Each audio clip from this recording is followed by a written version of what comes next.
પહેલાંના જમાનાની એક સરસ મજાની કહેવત છે જે તમને યાદ અપાવવા માગું છું કે સવારનું શિરામણ દહીં સાથે કરવું જોઈએ, બપોરનું ભોજન છાશ સાથે કરવું જોઈએ અને સાંજનું વાળું દૂધ સાથે કરવું જોઈએ.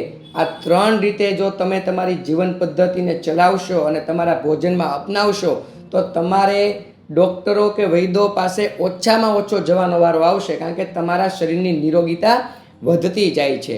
હવે આજે મારે વિડીયોમાં છાશ વિશે વાત કરવી છે કે એકલી છાશ છે ને તે પાચન તંત્રના રોગોને મટાડવા માટે સક્ષમ છે.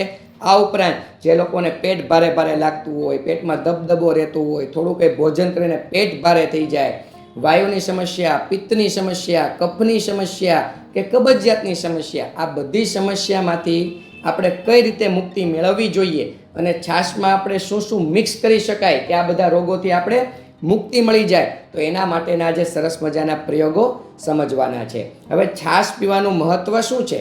તો કે છાશ છે ને તે પાચક રસોને સક્રિય કરે છે, પાચન તંત્રને મજબૂત કરે છે, હોજરીના અગ્નિને પ્રબળ બનાવે છે, એટલે તમને જે ભોજન કરેલું છે ને તે સરળતાથી સુપાચ્ય થઈ જાય છે. હવે છાશ પીવાનો એક સરસ મજાનો નિયમ છે કે છાશનું સેવન મોટા ભાગે બપોરનું ભોજન કરતી વખતે કરવું જોઈએ. અને કેવી છાશ પીવી જોઈએ કે એકદમ નોર્મલ ટેમ્પરેચરમાં હોય એવી છાશ પીવી જોઈએ, ઠંડી છાશ પીવાની નથી. અને તમારે છાશ પીવી હોય તો મોળી છાશ પીવાનો આગ્રહ વધારે રાખવાનો છે. હવે આપણે થોડા ઘરગથ્થુ પ્રયોગો સમજીએ કે આપણે એ પ્રયોગો કરીશું તો નાના મોટા રોગોને આપણે મટાડી શકીશું. તો સૌ પ્રથમ કબજિયાતની સમસ્યા જે લોકો ધરાવે છે, જે લોકોને આંતરડામાં મળ જમા થયો છે, દૂષિત મળ, વિકૃત મળ, મળ ચોટી ગયો છે, મળ ગંઠાઈ ગયો છે કે મળ સુકાઈ ગયો છે, એવા લોકોએ શું કરવાનું છે? એવા લોકોએ છાશમાં થોડુંક જીરું મિક્સ કરવાનું છે, થોડોક અજમો મિક્સ કરવાનો છે અને થોડોક તમારે સિંધવ મીઠું મિક્સ કરવાનું છે. હવે 2 ચપટી તમે જીરુંનો પાવડર મિક્સ કરી શકો, 2 ચપટી તમે અજમાનો પાવડર મિક્સ કરી શકો અને એકાદ 2 ચપટી તમે લોકો સિંધવ મીઠું મિક્સ કરી શકો છો. આ બધું સરસ મજાનું છાશમાં મિક્સ થઈ જાય અને એ છાશનું સેવન કરો એટલે તમારા જે કબજિયાતના મુદ્દા છે એમાંથી તમને મુક્તિ મળે છે. હવે સૂંઠ છે ને એ તમારા પાચન તંત્રને મજબૂત કરે છે અને તમારા વિકૃત મળ છે ને એને બહાર કાઢવા માટે તે મદદ કરે છે અને મળને પકાવીને બહાર કાઢે છે. ઉપરાંત જે જીરુંની વાત કરું છું તો જીરુંમાં ફાઈબરનું પ્રમાણ છે અને ફાઈબર શું કરે? કબજિયાતની સમસ્યામાંથી તમને મુક્તિ અપાવે છે. એ જ રીતે સિંધવ મીઠું તમારી મદદ કરે છે અને આ ત્રણેય વસ્તુ ભેગી થાય અને એનો તમે પ્રયોગ કરો એટલે તમને કબજિયાતની સમસ્યામાંથી મુક્તિ મળે છે. હવે જે લોકો વાયુની સમસ્યાથી પીડાય છે એવા લોકોએ છાશમાં શું મિક્સ કરવું જોઈએ? તો 2 ચપટી લીંડી પીપર અને એકાદી ચપટી તમારે સૂંઠ, આ બંને સરસ મજાનું મિક્સ થઈ જાય અને મસાલા તરીકે તમે એ છાશનું સેવન કરશો એટલે વાયુની સમસ્યા જે લોકો ધરાવે છે ને એ લોકોને સદંતર મુક્તિ મળી જશે, કારણ કે લીંડી પીપર અને સૂંઠ બંને વાયુનાશક ગુણ ધરાવે છે.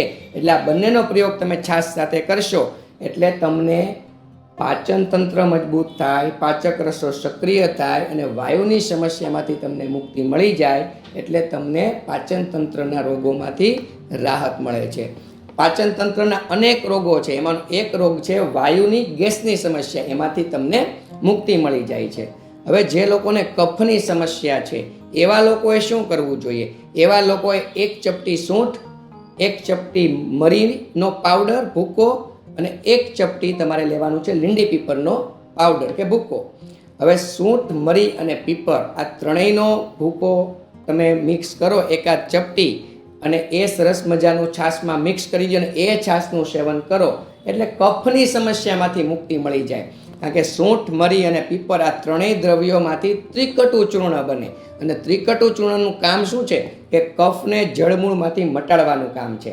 પરંતુ આ ત્રણેયનો પાવડર તમે એક જ ચપટી આંગળીમાં લઈ અને છાશમાં મિક્સ કરીને એનું સેવન કરશો એટલે તમારા જે કફના મુદ્દા છે, કફના રોગો છે એ સરળતાથી મટવા લાગે છે.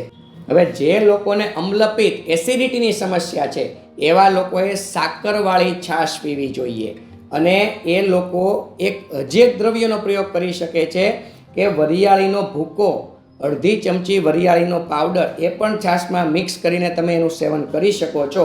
આનાથી તમારું જે વિકૃત પિત્ત છે ને એ બહાર નીકળી જાય છે અને પિત્તના રોગો શાંત થવા લાગે છે. હવે જે લોકોને ભૂખ નથી લાગતી એવા લોકોએ કયો પ્રયોગ કરવો જોઈએ? તો એવા લોકોએ છાશમાં થોડુંક અમથું અજમો, એકાદ ચપટી સૂંઠ, એકાદ ચપટી લીંડી પીપર અને એકાદ ચપટી સંચળ, આ બધું મિક્સ થઈ જાય અને આ મસાલા છાશ તરીકે તમે આનું સેવન કરશો. આમાં તમે એકાદ ચપટી મરીનો ભૂકો પણ નાખી શકો છો. આ બધું તમે છાશમાં મિક્સ કરીને આનું સેવન મસાલા છાશ તરીકે તમે લોકો કરશો એટલે તમને જે હોજરીનો અગ્નિ મંદ પડ્યો છે એ તેજ થઈ જશે, પાચક રસો સક્રિય થશે અને ભોજન છે તે સરળતાથી પચી જશે અને સરસ મજાની ઉઘડીને તમને લોકોને ભૂખ લાગશે. હવે એકલી છાશ છે ને એ આ પાચન તંત્રના રોગોને મટાડવા માટે સક્ષમ છે. આપણે છાશના પ્રયોગો અનેક રીતે કરી શકીએ છીએ.